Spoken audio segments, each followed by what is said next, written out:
Early in my practice, I worked with a client family, and I think there's a teaching story in what they experienced. So it was a family of men.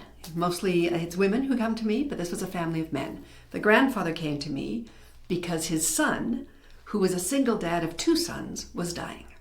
So 4 men in the core part of this picture.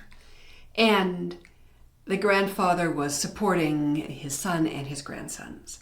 The oldest grandson was 14, almost 15, just on the cusp of his 15th birthday. And when the grandfather came to me in the session, he said, "Every time I leave, I say to my eldest grandson, look after your dad. Look after your dad." Ooh, okay, there's a couple of things there that are worth looking at. The first is that he's 14, almost 15. He's verging on being a young man, but he's not that far from being a child. And when kids are in the field in the face of death, especially of a parent, what happens is they regress. Children who were out of diapers will need to go back to diapers. Kids drop back to earlier stages because their systems are being so reconfigured by this huge death. So the first thing is that he wasn't saying that to a young man. At this point, this boy was really more a child.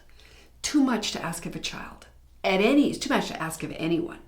But he needed to be held and supported, not be asked to be a holder and supporter. And the other challenging thing about it is there is nothing he could do to look after his father.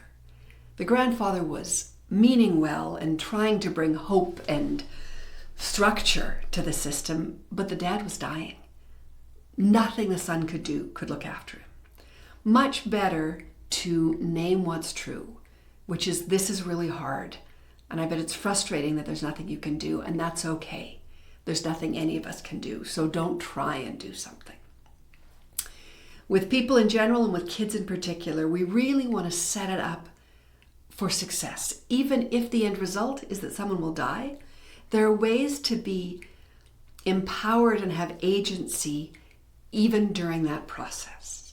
So language matters, and the story and the words we tell ourselves about what's happening when someone's dying really makes a difference.